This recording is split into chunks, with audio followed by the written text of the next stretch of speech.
Hi,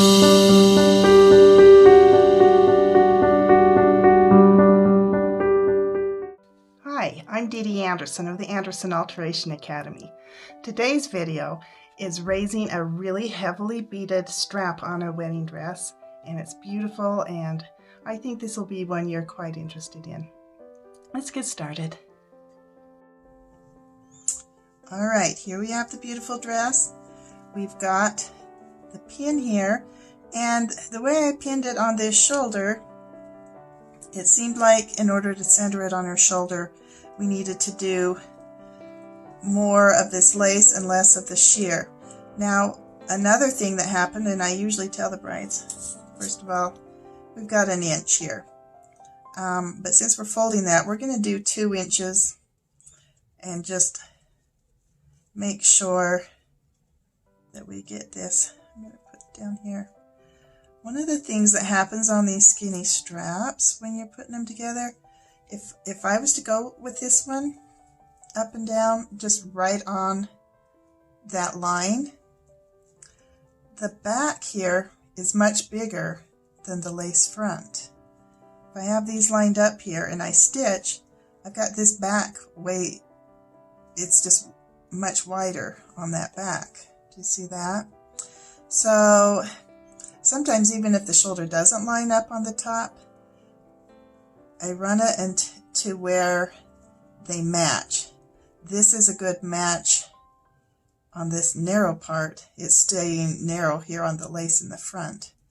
And so that's where I want to do it. That's where the seam for this part, and then this will be the seam on the other. So that's something you need to be cognitive of, and you can tell your bride if you need to do things like that. It just works a lot better. Now I want that right on that, so I want the seam allowance on this back that's inside of this seam. So I'm going to use my green scissors that I use on all the beadwork. This has a lot of sequins sewn into the lace, so I'm sorry, I gotta cut it with that. I want to keep all of the seam allowance on that sheer side. So we're gonna pick this off.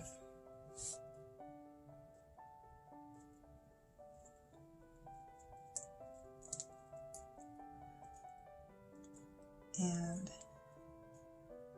you'll see when we get to this, the sheer is basically just enveloped inside of the front and the back of the lace front. The lace front has a netting lining, so to speak.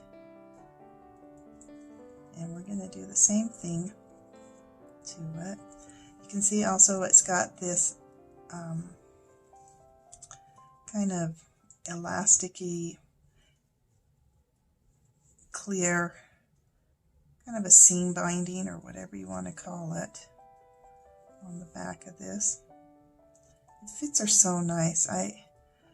Everywhere else except for the shoulders, which is kind of surprising how tall she is, has a really nice fit on her. No one appreciates that more than a alteration seamstress, trust me. I'm like, yeah, I'm kind of like a dentist. I wish nobody had any cavities. I wish every dress just fit good and that I was put out of a job. Unfortunately, it's not happened yet. But I do appreciate. Okay, see how this is coming out, and it was just pretty much sandwiched between the front and the back lining. And I want that seam allowance. Being stingy, I want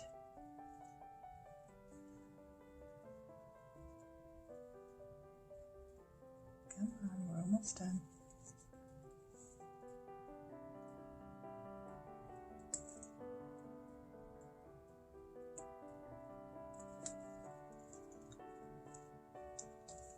Because what happens if I am able to use that seam allowance, I don't have to unpick any of that beadwork, and it stays secure and is happy, and I'm happy.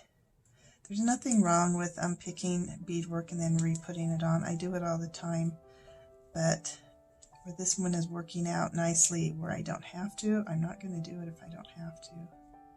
It's better for the dress, better for the beadwork, better for me. We're all just happier if we can avoid that.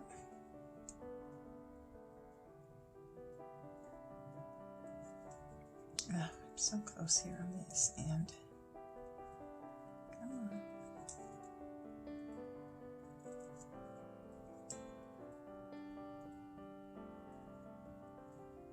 There we go.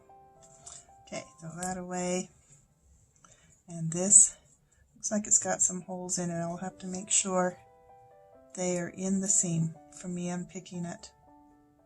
If I stick my thumb behind my finger, see that hole? I'll have to make sure when I do the seam that I get that stitched in there.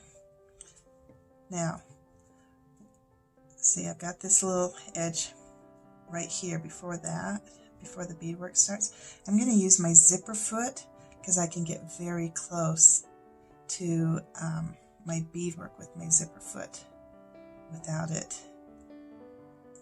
going into the beadwork.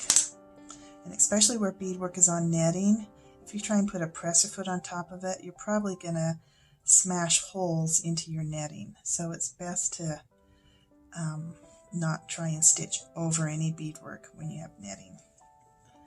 Now this part, I need to open up this from the lining, and that's a lot easier than this other end. I'm going to open it up quite a bit past our stitching line here so that I can do the other seam, the lining seam up there. There's a lot of different ways to do these narrow shoulders, and I'm just showing you here the way that's working best for this particular dress. A lot of dresses you can do it in different techniques. This one, this seems to be working.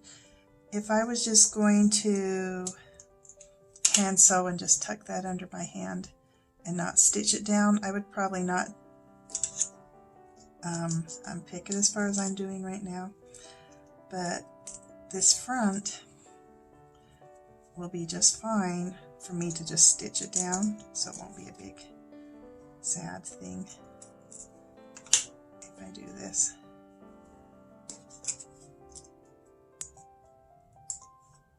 So I'm pulling it back quite a bit because later I'll be having to twist it around. Okay, I'm going to sew, where's my edge, this and this together right on that seam allowance, okay? And I'll get right back to you here. Just a minute.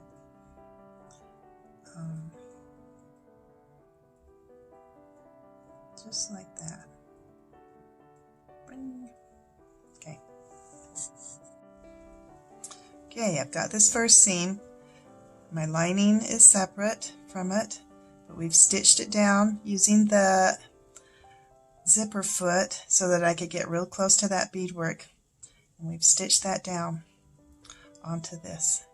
Now I'm going to take my lining back here and flip it around, and we'll do our sandwich seam right across there.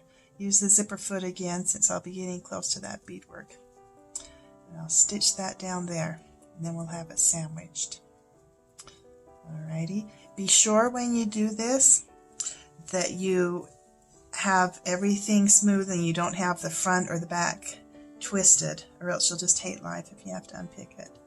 See, this is smooth up to there, smooth back to there. So make sure that this piece or this piece is not twisted when you're stitching them together.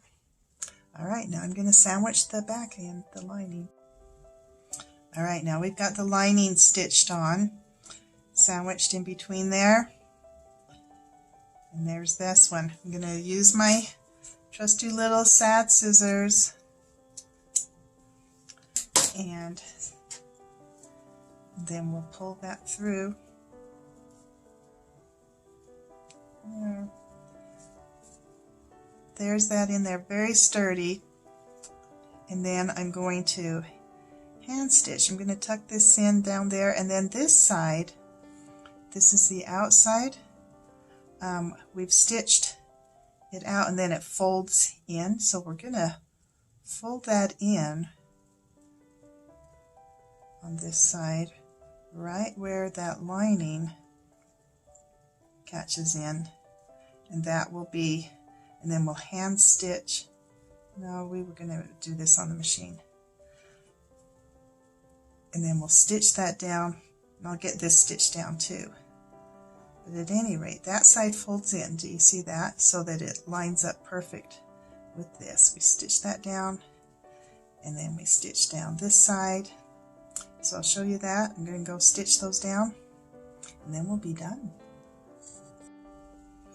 Alright, I've stitched those down, and I stitched this on top. Now I'm going to trim that off right flush there. And you can see from about right here, that was how much I had it open. I've just stitched down that side, and I've done the same on this, stitched down that side.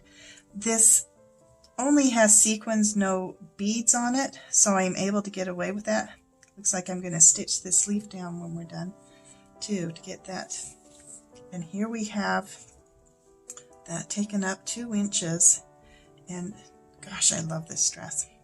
Next I get to work on the bustle. But there you have it. This is another way of shortening sleeves of the straps. And you know, there's many different ways, but the more ways you have that you know about, the more tools you have in your tool bag for doing alterations.